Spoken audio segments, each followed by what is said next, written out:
ನೇರ ದೃಶ್ಯಾವಳಿಗಳನ್ನು ನಾವು ನೋಡ್ತಾ ಇದ್ದೀವಿ ದೆಹಲಿಯಿಂದ. ಈಗಾಗಲೇ ನಾಯಕರುಗಳು ಬರ್ತಾ ಇದ್ದಾರೆ. ಪ್ರತಿಭಟನೆಗೆ ಕ್ಷಣಗಣನೆ ಆರಂಭ ಆಗಿದೆ.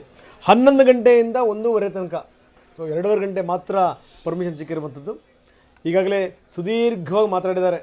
ಒಂದು ಕಡೆಗೆ ಕಾಂಗ್ರೆಸ್ ಪ್ರತಿಭಟನೆಗೆ ಎಲ್ಲ ರೀತಿಯಲ್ಲ ಸಜ್ಜಾಗ್ತಾಯಿದೆ, ಇನ್ನೊಂದು ಕಡೆಗೆ ಸ್ಕ್ರೀನ್ನ ಬಲಭಾಗದಲ್ಲಿ ನಾವು ನೋಡ್ತಾ ಇದ್ದೀವಿ BJP ನಾಯಕರು ಪ್ರತಿಭಟನೆಗೆ ಸಜ್ಜಾಗಿದ್ದಾರೆ. ಈಗಾಗಲೇ ಗಾಂಧಿ ಪ್ರತಿಮೆಯ ಮುಂದುಗಡೆ ಕೂತ್ಕೊಂಡಿದ್ದಾರೆ. ವಿಧಾನಸೌಧದ ಮುಂಭಾಗದಲ್ಲಿರುವಂಥ ಗಾಂಧಿ ಪ್ರತಿಮೆ, ಅಲ್ಲಿ ಧಿಕ್ಕಾರವನ್ನು ಕೂಗ್ತಾ ಇದ್ದಾರೆ ಸರ್ಕಾರದ ವಿರುದ್ಧ.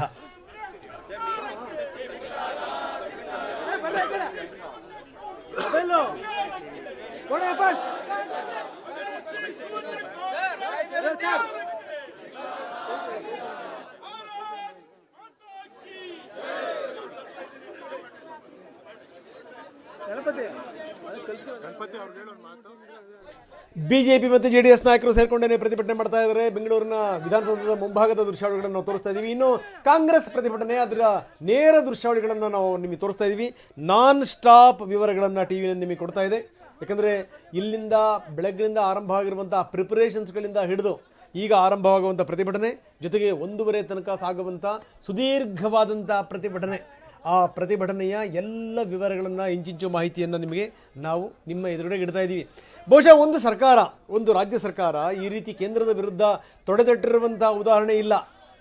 ಈ ರೀತಿ ಎಲ್ಲ ಹಿಂಡು ದಂಡು ಕಟ್ಕೊಂಡೋಗಿ ಮುಖ್ಯಮಂತ್ರಿಗಳು, ಉಪಮುಖ್ಯಮಂತ್ರಿಗಳು, ಸಂಬಂಧಪಟ್ಟಂಥ ಮಂತ್ರಿಗಳು, MLAಗಳು, MLCಗಳು, MPಗಳು, ಒಂದು ರಾಜ್ಯಸಭಾ ಸದಸ್ಯರನ್ನು ಕೂಡ ಸೇರಿಸ್ಕೊಂಡು ಎಲ್ಲರೂ ಸೇರಿ ಮಾಡ್ತಿರುವಂಥ ಪ್ರತಿಭಟನೆ. ಕೇಂದ್ರದ ವಿರುದ್ಧ ರಾಜ್ಯ ಸರ್ಕಾರ ತೊಡೆತಟ್ಟಿದೆ. ಸೊ ಬಹುಶಃ ಏನು ಅಂತಂದರೆ ಇದು ನಮ್ಮದು ಮಾತ್ರ ಇದು ಕಾರ್ಯಕ್ರಮ, ಇದು ಪ್ರತಿಭಟನೆ ಅಂತ ಅನಿಸ್ಕೋಬಾರ್ದು ಅನ್ನುವಂಥ ಕಾರಣಕ್ಕೋಸ್ಕರ ಮುಖ್ಯಮಂತ್ರಿಗಳೆಲ್ಲರಿಗೂ ಕೂಡ ಪತ್ರ ಬರೆದಿದ್ದರು. ಆದರೆ ಯಾರೂ ಕೂಡ ಬಂದಿಲ್ಲ, ಬರಲಿಕ್ಕೂ ಕೂಡ ಸಾಧ್ಯ ಇಲ್ಲ. ಪ್ರಶ್ನೆ ಬೇರೆ. ಯಾಕಂದರೆ ಈಗ ಪರ್ಯಾಯವಾಗಿ ಈಗ ನಾವು ನೋಡ್ತಾ ಇದ್ದೀವಿ, ಅಲ್ಲಿ ಅವರು ಪ್ರತಿಭಟನೆ ಮಾಡ್ತಾ ಇದ್ದಾರೆ.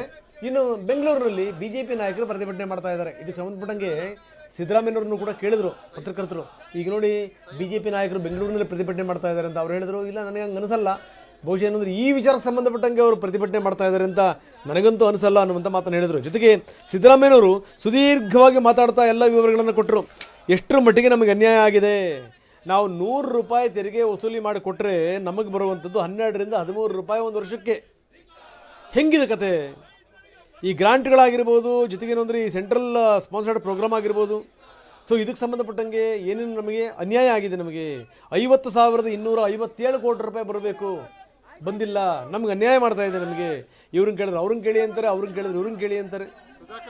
ನಿರ್ಮಲಾ ಸೀತಾರಾಮನ್ ಹೇಳ್ತಾರೆ ಇದು ನಮಗೆ ಸಂಬಂಧಪಟ್ಟಿರುವಂಥ ಸಂಗತಿನೇ ಅಲ್ಲ ಅನ್ನುವಂಥ ಮಾತನ್ನು ಅವ್ರು ಹೇಳ್ತಾರೆ. ಫೈನಾನ್ಸ್ ಕಮಿಷನ್ ಕೇಳಿ ಅನ್ನುವಂಥ ಮಾತನ್ನು ಅವ್ರು ಹೇಳ್ತಾರೆ. ಏನಿದೆ ಅರ್ಥ ಇದು?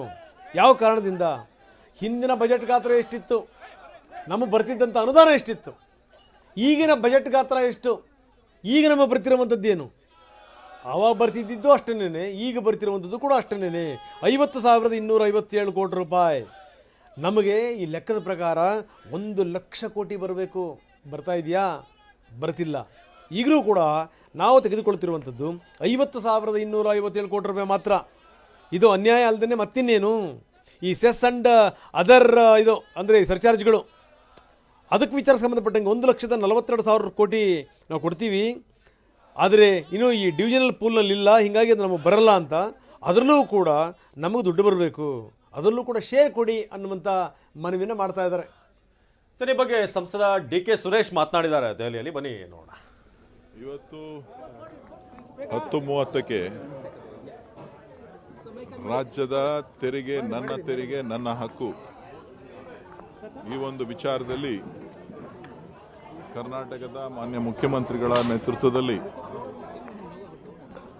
ಇವತ್ತು ನಮ್ಮ ಹೋರಾಟವನ್ನು ಹಮ್ಮಿಕೊಂಡಿದ್ದೇವೆ.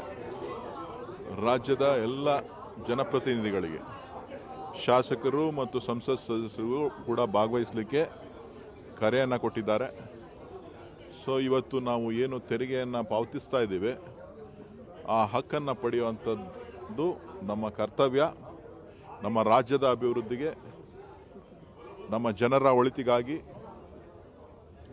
ನಮ್ಮ ನೀರಾವರಿ ಯೋಜನೆಗಳ ಅನುಷ್ಠಾನಕ್ಕಾಗಿ, ನಮ್ಮ ರೈತರಿಗಾಗಿ, ನಮ್ಮ ಯುವಜನತೆಯ ಆಶೋತ್ತರಗಳನ್ನು ಈಡೇರಿಸಲಿಕ್ಕೋಸ್ಕರ ನಮ್ಮ ತೆರಿಗೆ ನಮ್ಮ ಹಕ್ಕು ಹೋರಾಟವನ್ನು ಪ್ರಾರಂಭ ಮಾಡಿದ್ದೇವೆ. ಖಂಡಿತ ಯಶಸ್ಸಾಗ್ತೇವೆ ಅಂತಕ್ಕಂಥ ಭರವಸೆ ನಮಗಿದೆ.